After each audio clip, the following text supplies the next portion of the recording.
The road curves and twists unexpectedly as it leads higher and deeper into the Catskill Mountains, as if the farther you get from civilization, the more uncertain the path. The shadows are deepening, the weather worsening. The Hudson River is there, appearing and disappearing from view.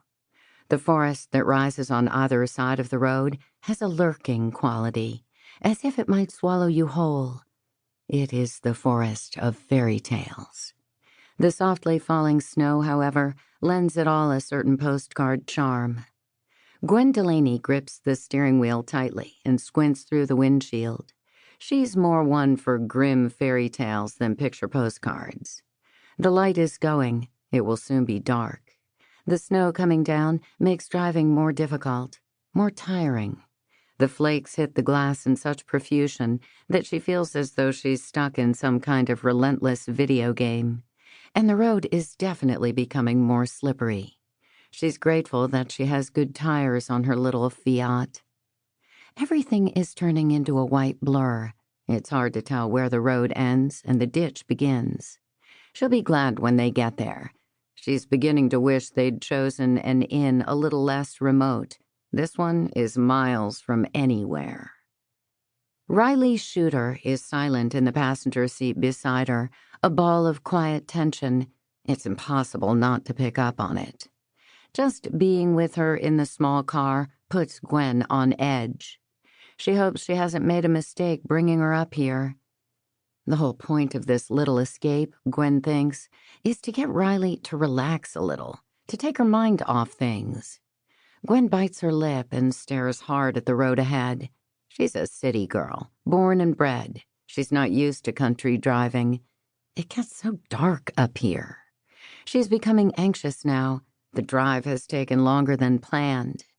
They shouldn't have stopped for coffee at that cute little antique place along the way. She's not sure what she expected, suggesting this weekend getaway other than a change of scenery, a chance to spend some quiet time together, with nothing to remind Riley that her life is in ruins. Perhaps that was naive. Gwen has her own baggage, less recent, and she too carries it with her everywhere she goes. But she's decided she's going to put that behind her for this weekend at least. A small luxury hotel deep in the country, good food, no internet, pristine nature. It's exactly what they both need.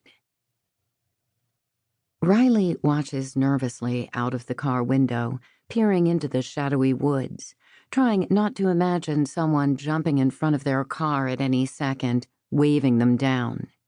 She clenches her hands into fists inside the pockets of her down jacket.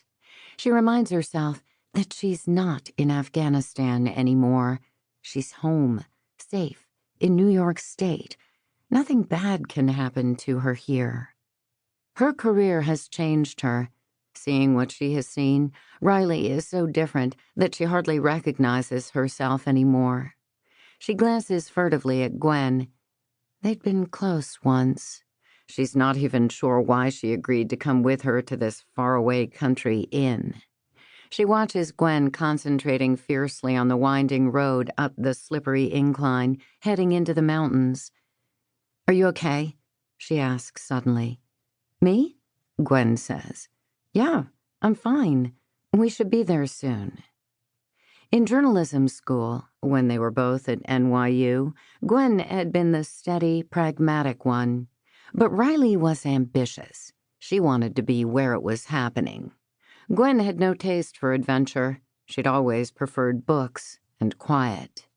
Out of journalism school, unable to find a decent job at a newspaper, Gwen had quickly parlayed her skills into a good corporate communications position and had never seemed to regret it.